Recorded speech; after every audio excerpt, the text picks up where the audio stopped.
Hello everyone and welcome back to the channel for what is the final and potentially biggest game of the league season. We're away at Roffey CC and the league title could be won today. The scenario has a few moving parts to it, but to put it simply, we need to win and hope that Cookfield beat Preston Nomads, who we're level on points with at the top. Lots of rain Thursday and Friday, so this match was in doubt and we needed to play to have any hope of taking the glory. Hats off to Roffey for trying their best with the pitch and being proactive to help us play. Eventually we got on at about 1:30 for a 33 over a side match. In any other circumstances we may have been ordered to wait a little longer for the outfield to dry in places, but we were on. Joe won the toss and chose to bowl, ideally hoping the pitch would favour the bowlers and would be able to make inroads into the Roffey top order. One change in the team, Ollie was working Saturday morning and I was called up from the twos to replace him. First over of the game, it's Connor Golding.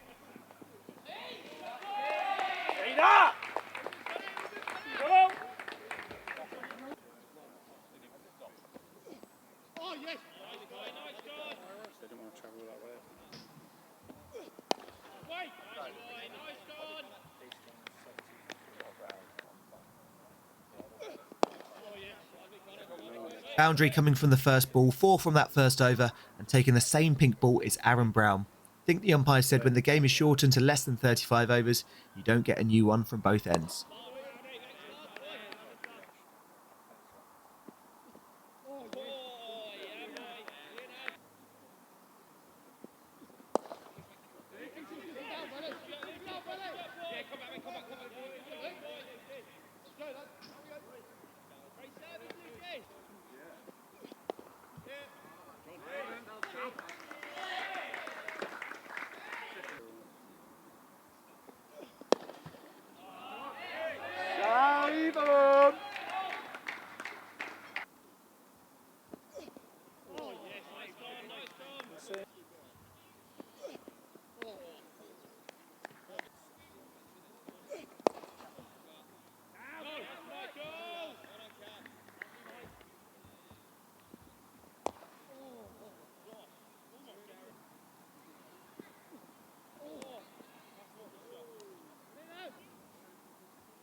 Shame that Joe's right in the way there. A maximum for Phelps and a one-handed grab outside the rope, all without spilling a drop. 18 runs from the 5th and the hosts have started well on 39 for none from 5 overs. And it's a change in the bowling. KV comes on for Connor for the unenvious task of bowling the final over in the 7-over power play.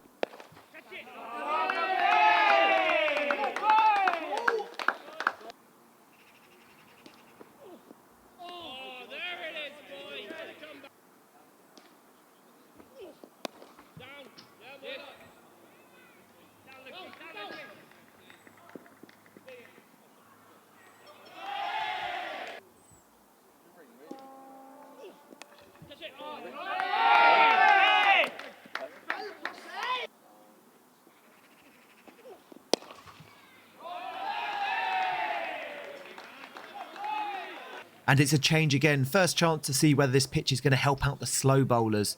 It's time for the Sussex Prem leading wicket taker, Ben Lucking, to have a bowl.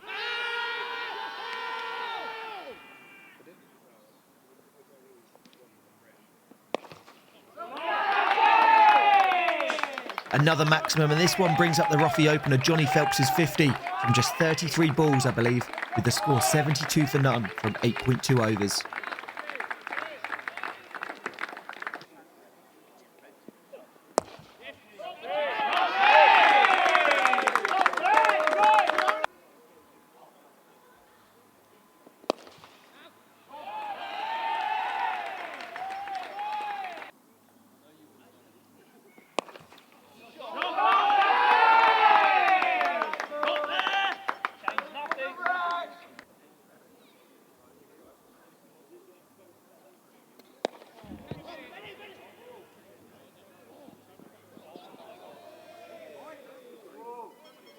Aaron's off after a 5-over spell and going to be replaced by the off-spin of Rowan Norday.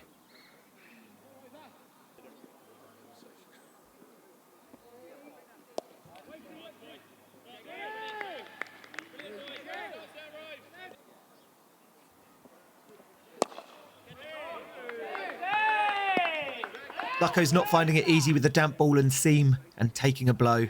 He's replaced by wrist spinner Matty Boyle, who I would have thought would find it even harder to get it right today with that bar of soap. Second ball and he gets the breakthrough. What do I know? Phelps chops on for 71 from 48 balls with the score exactly 100 for 1 from 12.2. If it wasn't already, it's pretty much T20 mode now, which could be good practice for next week's final.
Huge six into the houses and the ball not retrieved. With a dry, spare ball, Boiler bounces back next delivery and Cave takes the catch at short third. 17 overs done, a tick over halfway, and Roffey in the driving seat on 141 for 2.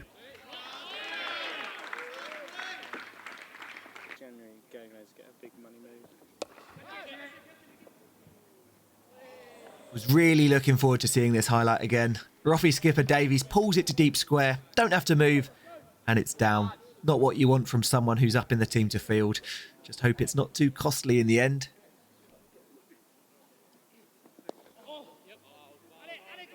And that single brings up the milestone for Theo Rivers, who's ticked along at a runner ball, helped set this platform for the hosts.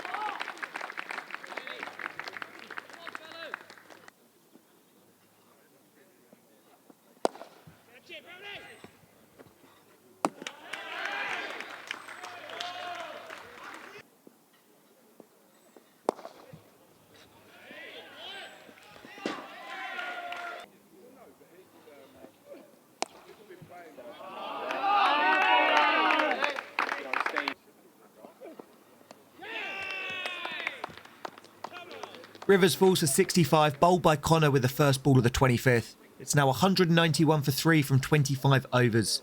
Not many shots of the scoreboard today, I apologise. Not a great view from where the camera's propped up today.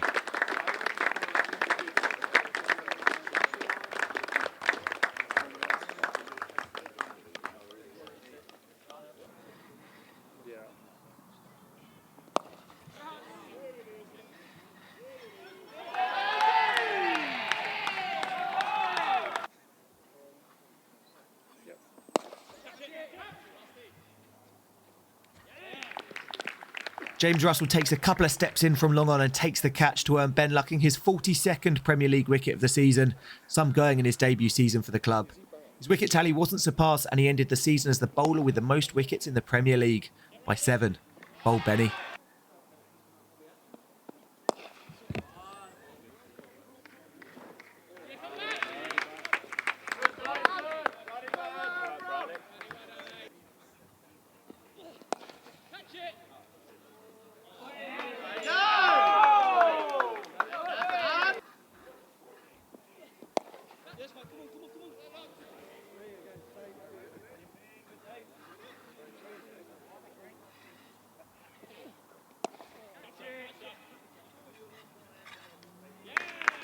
No mistake this time, but bloody hell, that was a nervy one after what happened earlier. Cave has his first of the match, and with less than 2 overs left, Roffey are 233 for 5 and eyeing up a score over 250.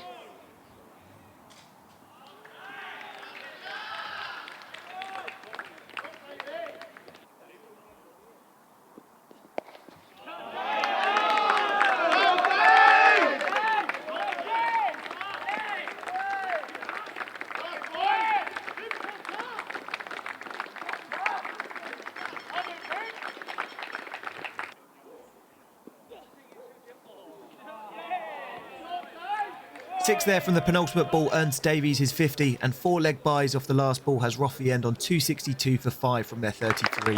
Davies ends 52 red from 39 balls, ending the season as the Prem's leading run scorer and joining Rivers and Phelps earlier before him with 50s today.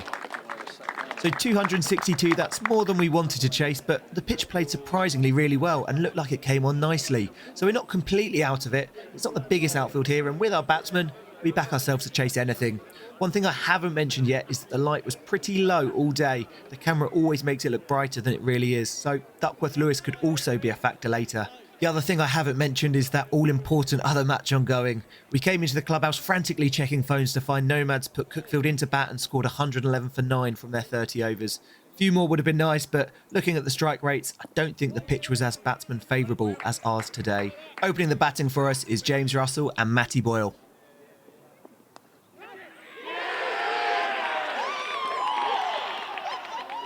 And second ball of the innings, Boyler's first, he's gone, caught in the slips. A huge wicket in the match, and you can see what it means to the Roffey boys. Not the way he'd want to end his league season for the club, Subo ends the campaign with 602 runs in the green and gold. Next in at 3 is Connor Golding.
Toby Munt well on his way to getting another fifer as he did in the previous fixture.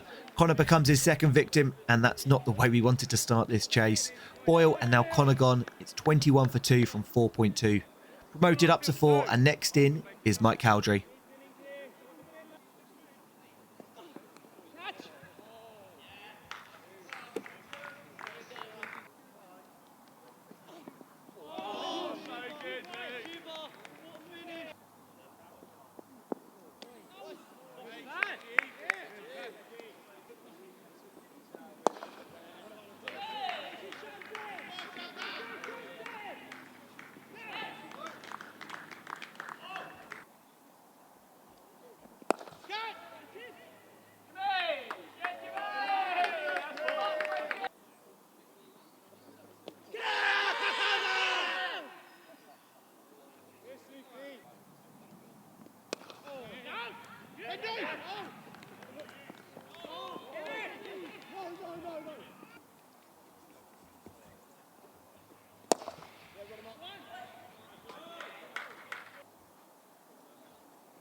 Russ comes forward and gets a schnick on that as it turns past the bat.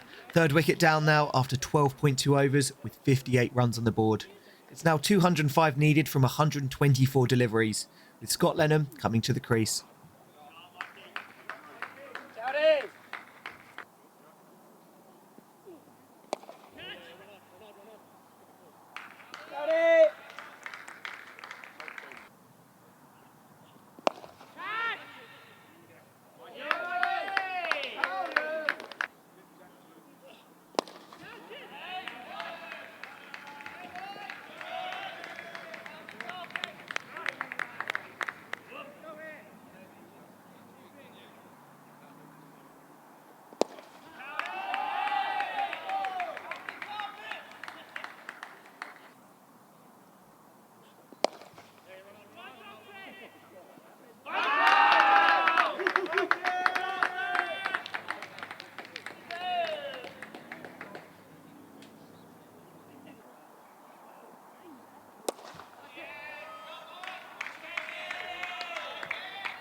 Another 6 there for Cowdrey, and his counter-attack has worked out nicely. He brings up 50 from just 27 balls to get us a foothold back in the game. The score now 95 for 3 from 14.4. With the first ball of the 17th, Mike backs away to make room, but gets an edge on it and falls for 56 from 33 balls. The scenario now 160 needed from 101 balls. Next in is the skipper.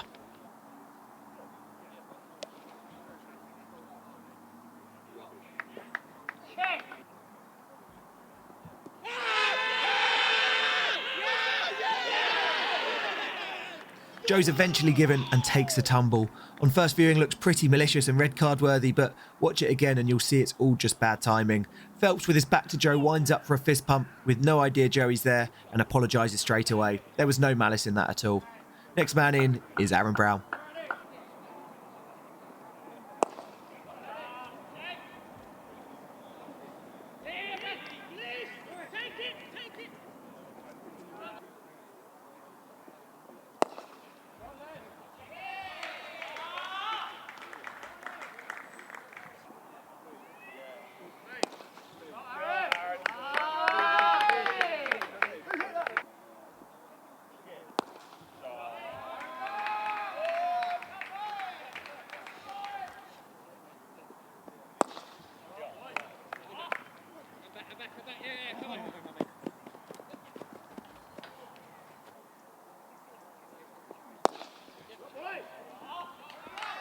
So 162 for 5 from 23, and that number in the bottom left pretty important. It's the DLS score required. It's slightly gone under the radar, but a couple of strong overs and no wickets could just edge us above it, with the light getting increasingly worse.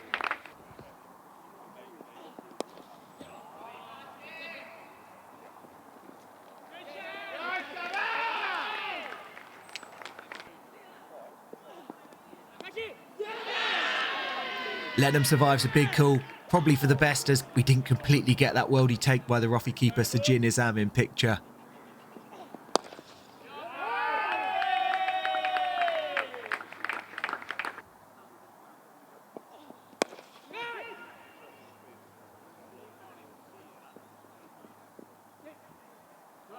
So that glow of the scoreboard, the indication of how dark it was. This partnership between Aaron and Scott has us just 8 short of that DLS score.